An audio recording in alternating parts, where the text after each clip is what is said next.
So being able to start off here is pretty nice. And we have a Serum Visions. No red source in this hand, but I think I'm going to try it. Serum Visions means we get to see 4 more cards here to look for that red source. So we're definitely a favorite to get there for our second turn. And it looks like we did get there. So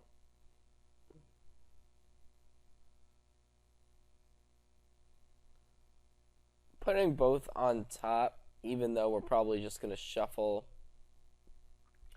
away that Temur Battle Rage once we get our Misty Rainforest here on our next turn. And okay, so our opponent's fetching for Sacred Foundry, so it looks like we're up against Burn, so that actually means that we're gonna get the Misty here, and then we're gonna draw the Battle Rage for our turn. So that actually worked out pretty well, that our opponent played a Goblin Guide, but on the other hand, what's not so good about this is we kind of have to crack the Misty for Steam Vents here.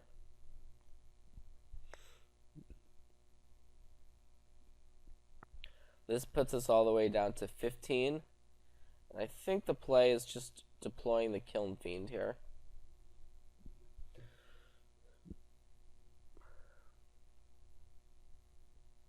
We are at 15, but we have some spells in our hand to try to even potentially win as early as next turn with our Kiln Fiend. So I'm inclined to not block the Goblin Guide, assuming it's coming in here. There's some argument for our opponent trying to hold back Goblin Guide on the other hand. So there's a Searing Blaze going after our Kiln Fiend, and so that's going to prompt us to mutagenic growth here.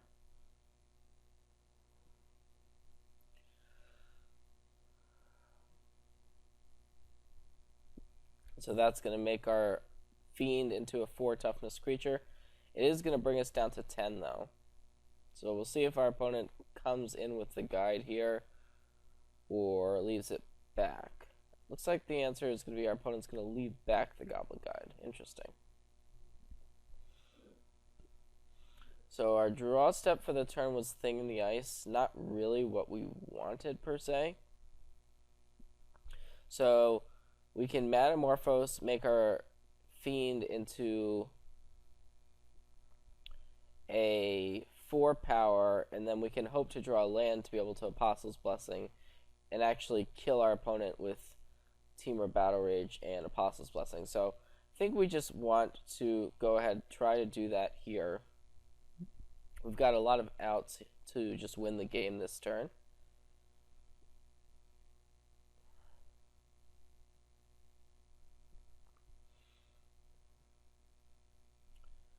So, gonna go ahead and make blue red.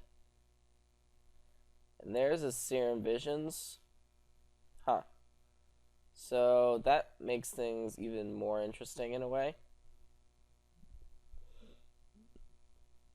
So we could Serum Visions here, and then Apostle's Blessing. Or if we hit a land off the Serum Visions, then we would our Fiend would go up to 7 power and then 10 power. So we would win if we hit a land off the Serum Visions.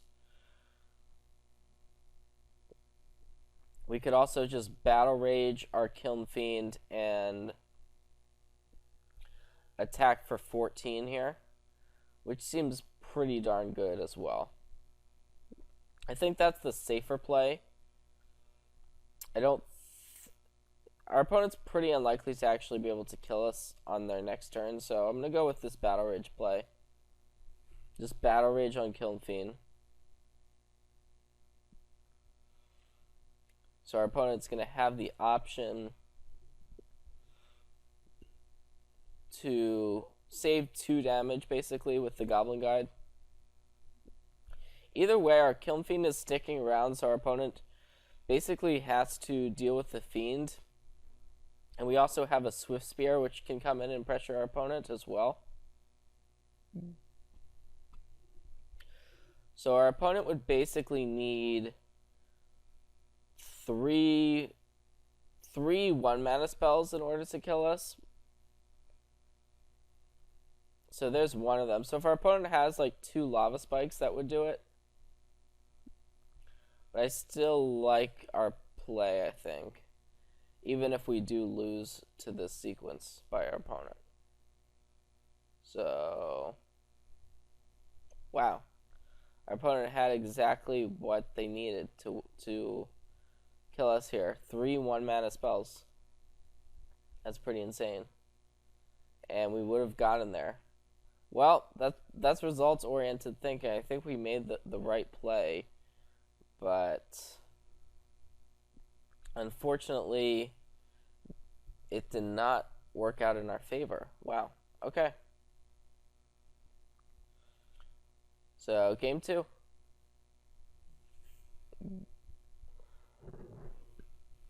The thing is if we Serum Visions and don't get there,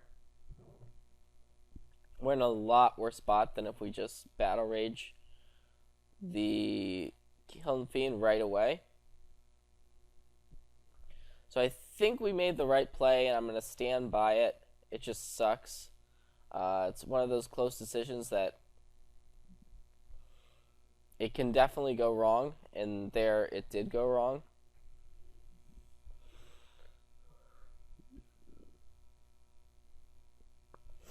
So moving on to our sideboard here.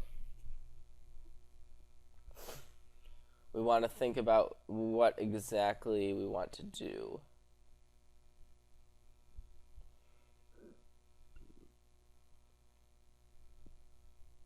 So Dispel is pretty good just because it can counter most of the burn spells. I don't like Swansong as much because giving the opponent a 2/2 in this matchup, we don't really want to be doing it. We don't want the 3rd Bedlam Reveler or Blood Moons. Vapor Snag also isn't that necessary. So I think just boarding in the 2 copies of Dispel is where we want to be. And we don't have to do too much in terms of sideboarding out cards, but what we have to be a little bit worried about are cards that deal us damage. So like a card like Apostle's Blessing, it's something we should be a little bit concerned with. I like boarding out 1 and then 1 thing in the ice just because sometimes they are hard to flip in. We're just kind of gold fishing. So gonna go with this configuration. And on the play again. Alright, this is one of those hands where we don't have a threat, which is rough, but the hand otherwise is pretty good. And we have Serum Visions. I generally keep most hands that have Serum Visions because it allows you to find what you need so easily. So, like here, we see Thing in the Ice on top, which is a nice threat. There's also a Dispel, so inclined to keep these cards. And what we can do on our next turn is if we feel like it's worth having the Dispel, we can Gitaxian Probe and draw it before shuffling with this Tarn. But I have a feeling we're just going to want to shuffle away that Dispel. And once again, we're in a spot where we may just be able to... It may just come down to pure gold fishing. So we can sack the Tarn. We have the option of getting Basic Island here. Or... Sorry, Basic Island, Basic Mountain, or or Steam Vents. I think we just go basic Mountain because we're just trying to conserve our life total. Hopefully that doesn't bite us.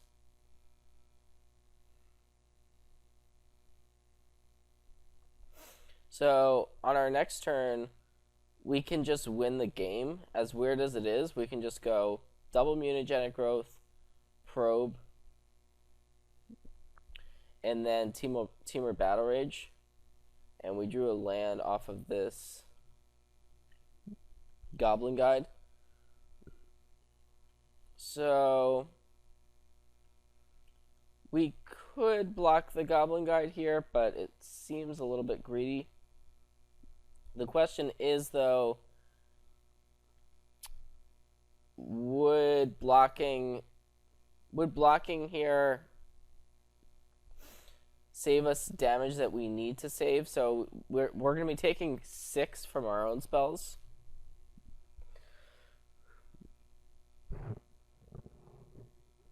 But I think the answer is that we don't really need to block.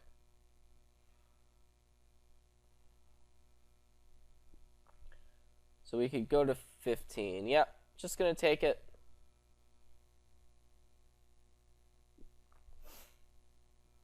We could afford to block and potentially burn one Mutagenic Growth. We're definitely hoping our opponent does not have Idol on here. That would be the absolute worst thing our opponent could play, but looks like that's not going to happen. So we are just going to be able to untap and win the game, which is pretty nice. So fire off the Gitaxian Probe first. It's going to allow a counter to come off. We see a Tarkus Command, Boros Charm, Helix, and a Monastery Swiftspear. Okay. So we've got 3 copies of Temur Battle Rage. That's a lot of Temur Battle Rage. And we can just go ahead now and fire off our spells. We actually don't even need both Mutagenic Growths. We just need one.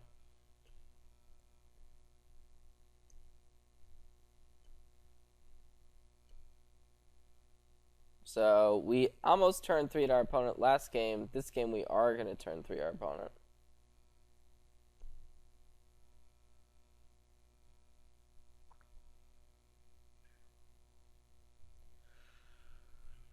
So even burn, we can just win through what they're trying to do. And we saw that right there. Pretty insane. This deck doesn't do that every time by any means, but when it does happen, feels pretty good. Definitely will say that. So now we're on the draw, which is going to make our life more difficult.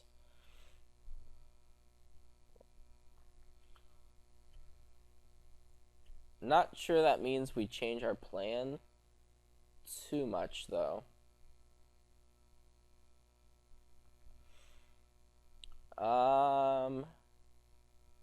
Bedlam Reveler.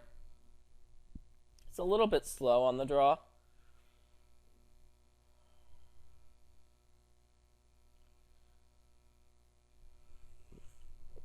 But I think we can. I think we could still play them.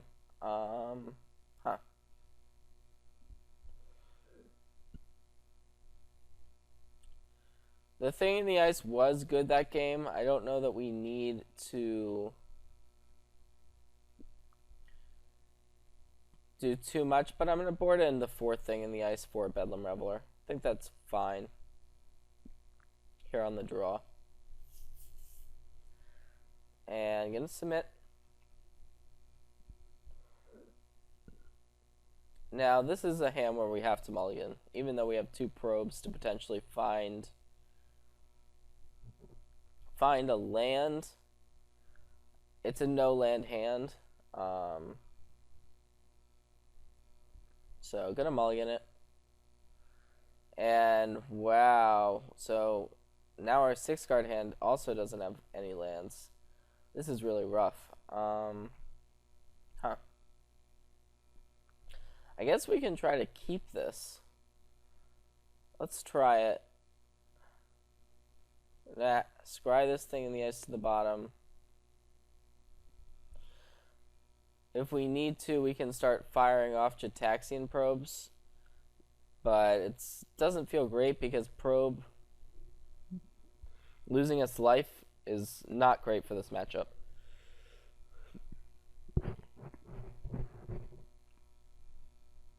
Well, we drew a mountain, so I think we just play Swiss Spear and attack for 1 here. Hopefully our Swift Spear stays in play and we can start firing probes off on our next turn, followed by Become Immense. But it looks like our opponent's going on the burn plan here.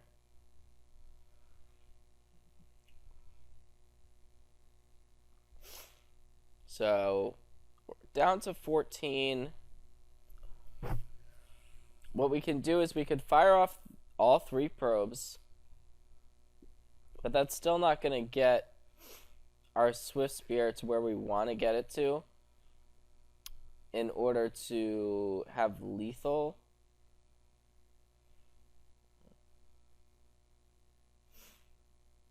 And what our opponent can do is, if they want, simply aim the Rift Bolt that's suspended at our Swift Spear, which we don't want to have happen. But I think we still just go with the Serum Visions here.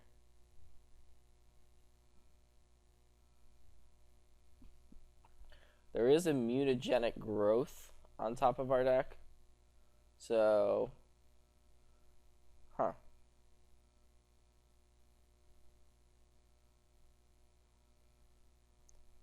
Alright, so we can put the mutagenic growth on top here. And we can probe our opponent and then have the mutagenic growth in hand. I kind of like that, to be able to potentially save our Swift Spear.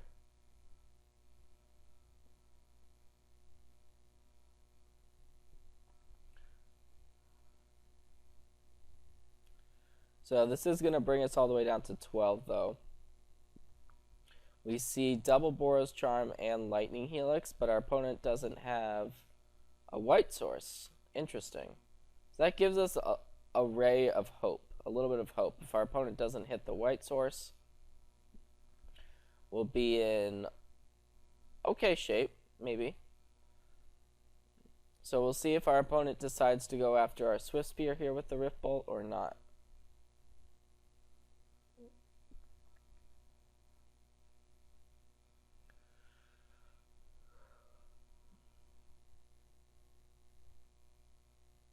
And it looks like it's just going straight to our life total. So that's going to drop us down to 9.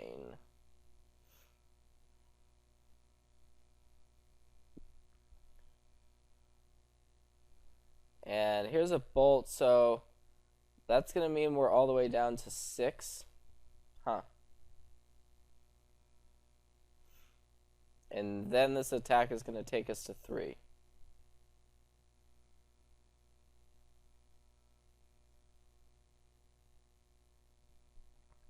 So we're in a very dangerous spot here.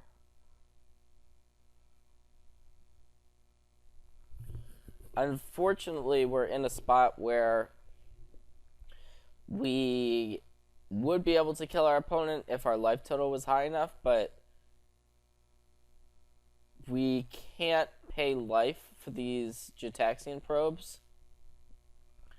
So we're going to have to play a little bit differently. And potentially get this thing in the ice on the table, actually.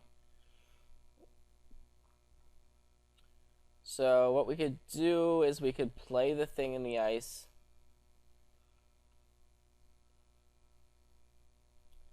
And then fetch If we fetch, though, the issue is that the mutagenic growth basically becomes unusable.